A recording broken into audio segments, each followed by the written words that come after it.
Bom dia, pessoal. Eu sou Bárbara Miranda Borges e hoje eu vou estar aqui com vocês falando um pouquinho sobre a outorga de água em Goiás. Bom, então, para a gente falar de outorga de água, primeiro a gente tem que entender um negócio. A água, ela é um recurso natural e limitado. Ou seja, ela tem que ser usada de forma racional, com planejamento e de forma articulada para que todos tenham acesso a essa água de qualidade, certo? E a outorga, ela é um dos 6 instrumentos da Política Nacional dos Recursos Hídricos. E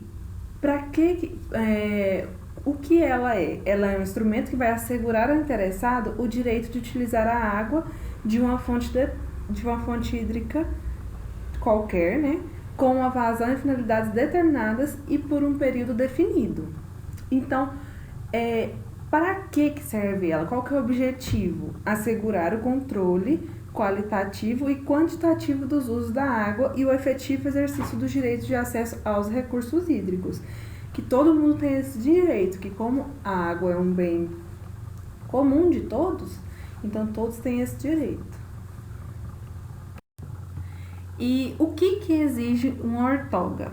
Primeiro ponto, deve ser para derivação ou captação de parcela de recursos hídricos existente em um corpo de água. No nosso caso, para irrigação, vamos dizer assim. Em segundo ponto, quando há um lançamento em um corpo de água de esgotos e demais resíduos líquidos ou gasosos com o fim de sua diluição, transporte e assimilação de esgotos urbanos e industriais. É claro que para que aconteça esse lançamento, deve ter todo um tratamento antes de ser lançadas aos cursos d'água, né? E em terceiro, qualquer outro tipo de uso que altere o regime, a qualidade e a quantidade da água.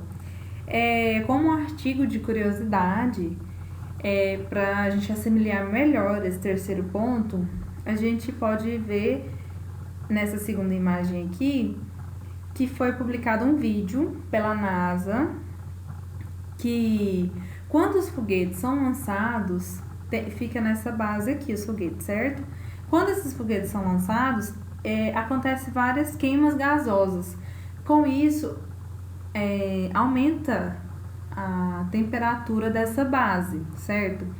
E deve haver um esfriamento dela. Para isso, eles utilizam a água para esfriar. Só que essa água é utilizada 1,7 milhões de litros de água. Então, essa é uma das formas que deve ter uma outorga para haver liberação dessa água para esfriar a base dos foguetes, certo? É um artigo de curiosidade, quem quiser depois eu posso mandar o link do vídeo. E aí. Bom, aqui temos alguns exemplos do uso da água, né? Que vai ser para o abastecimento humano e para o animal. Para irrigação, no nosso caso, pode ser por pivôs centrais, irrigação por aspersão, por gotejamento, por aí vai. Na produção de aquicultura, que é a criação de peixes e camarões, como a gente pode ver aqui na imagem, que tem os tanques, né, as represas, e também pode ser até usado nos rios com aquelas gaiolas, não sei se vocês já viram. Os industriais comerciais, para lazer, como piscinas, em clubes, parques aquáticos, lançamentos de esgotos em corpos da água, como eu já havia dito no slide anterior, certo? Bom, aqui a gente vai começar a falar quais são os documentos necessários para você fazer um pedido de outorga, né? Vamos começar com o requerimento do modelo da ESA, devidamente preenchido, que você pode conseguir lá no regulamento no regulamento de outorgas de Goiás e também no site da SEMARG, né? Que vai ser a secretaria responsável por esse tipo de liberação, que pode ser feito via internet ou também feito lá em Goiânia, que tem uma SEMARG, certo? A xerox da escritura ou de documentos que comprove a posse legal do seu imóvel, certo? A cópia do CPF, RG ou CNPJ da empresa, um mapa de localização desse local com as estradas de acesso e um projeto técnico firmado por um profissional habilitado junto com o respectivo conselho.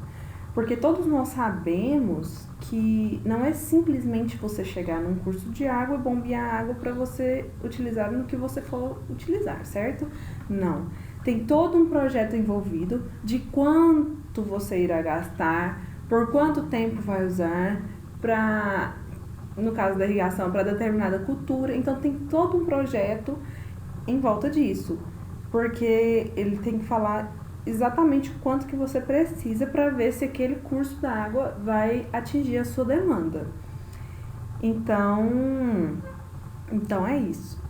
E a análise de qualidade de água dependendo do uso, né? Entre outros documentos que são necessários.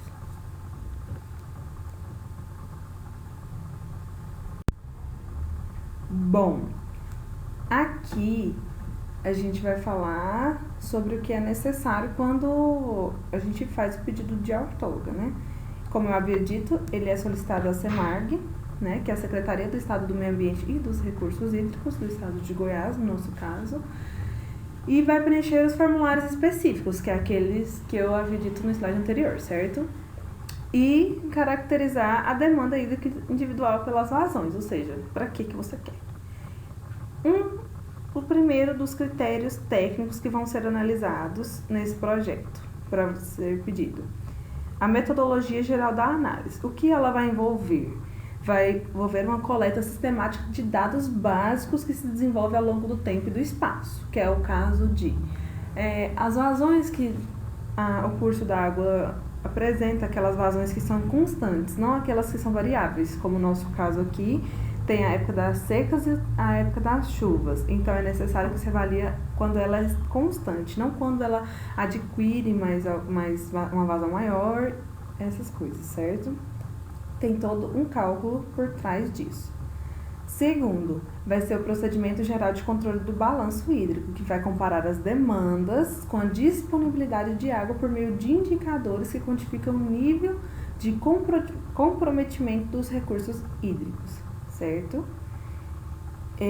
O terceiro é indicadores de comprometimento hídrico, que vai ser as demandas de água e a disponibilidade hídrica pela vazão em cada secção do rio, não só do local que você vai retirar.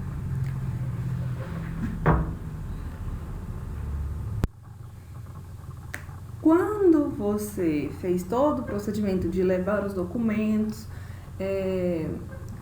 e fez todos os cálculos, vai ser emitido um parecer, mas esse parecer pode demorar anos, pode ser que não seja uma coisa muito rápida, porque hoje em dia está muito difícil você conseguir uma outorga, tá? E o parecer pode ser aprovado ou não aprovado, certo? Quando ele for aprovado, vai ser emitido um parecer técnico favorável e a outorga do direito dos usos dos recursos hídricos. E terá aspectos distintos em função de cada uso, ou interligada sujeito a outorga. Quando ela não é aprovada, significa que não teve disponibilidade dos recursos hídricos naquelas quantidades que foram solicitadas. Ou pode ser também que seja por outra possibilidade, né? Então, vai ser emitido um parecer técnico contrário e independente do que foi solicitado.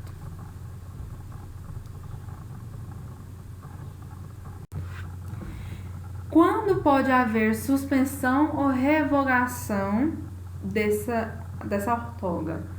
Ela vai ser feita pela SEMARG junto com o poder público outorgante, que pode suspender ou revogar essas outorgas, né? Ou ela pode ser solicitada à SEMARG pelos comitês de bacia hidrográfica, né? Quanto aquele uso de água já está fora do que foi feito na outorga, né? Pode acontecer denúncias e essas coisas. Essa suspensão ou revogação, ela pode ser de forma parcial ou total, por um prazo determinado ou indeterminado, e sem qualquer direito de indenização ao usuário. E esses atos de suspensão ou revogação serão especificado qual foi o motivo da suspensão, certo? E em caso de suspensão, os usos correspondentes deverão ter seus registros mantidos para fim das avaliações de disponibilidades hídricas. Em alguns casos, pode acontecer umas situações de racionamento dessa água, né, que você utiliza. Quais são as situações que pode acontecer isso? Quando é uma situação normal, quando a vazão decresce e ultrapassa a vazão mínima média, que é uma situação de atenção. Aí a Semarg, junto com outras entidades, deve promover uma campanha de racionalização do uso dessa água naquelas áreas que foram atingidas, para evitar que se agrave a situação, certo? A situação restritiva, que é aquela que as disponibilidades hídricas já não são suficientes para atender todos os usos ortogados. Então, a vazão continua disponível ali, certo? Vai ser ainda suficiente para manter alguns usos prioritários. Então, os racionamentos não vai atingir essas áreas dos usos prioritários. Mas, quando a situação é crítica, quando a vazão disponível atinge o patamar mais baixo, as medidas serão as mesmas das restritivas, porém, vai incluir os usos prioritários também nesse racionamento. Então, aqui é uma notícia que eu trouxe para vocês, que eu tirei de um site da Irrigo, que é a Associação dos Irrigantes do Estado de Goiás, onde o Alessio Marostica, ele é o diretor dessa associação, que fala sobre o município de Cristalina, onde 152 produtores que irrigam por pivô central. Mas, em contrapartida a isso, existe o quádruplo desse número querendo irrigar. Então, a Agência Nacional das Águas já deixou claro que para que haja liberação dessas novas ortogas, é preciso que crie um modelo de gestão coletiva entre os irrigantes, que não, diz ela que não existe outro caminho, né? Ou seja, essa água disponível vai ter que ser compartilhada em um projeto em que todos tenham acesso para que consiga todo mundo produzir junto, né? Porque é muito importante a irrigação para a produção de alimentos, todo mundo sabe, né? E como já havia dito em aula, em Cristalina, os 57 mil hectares irrigados produzem mais do que os outros 259 mil hectares que não são irrigados. Ou seja, é muito importante que haja irrigação para a produção de alimentos, né? Que vai produzir muito mais em um menor espaço, mas tem que ser tudo feito certinho. Não pode, tem que ter todo a ver um projeto por trás disso e essas coisas. E aqui eu trouxe um mapa onde são mais utilizados os pivôs centrais, né? No estado de Goiás, que utiliza irrigação, e onde deve ter feito uma ortoga para utilizar esses recursos hídricos, certo? Em primeiro lugar, como a gente sabe que até da América Latina ele está em primeiro lugar, que é onde mais utiliza os pivôs centrais, em Cristalina, que está bem aqui, Jussara, que está bem aqui, bem perto de nós, né? Iporá está por aqui. Paraú no terceiro, Morrinhos em quarto lugar. Em quinto temos Lusiânia. Sexto, Águas Frias de Goiás. Sétimo, Campo Alegre de Goiás. Oitavo, Rio Verde. Nono, Ipameri. E décimo, Catalão. Alguma dúvida?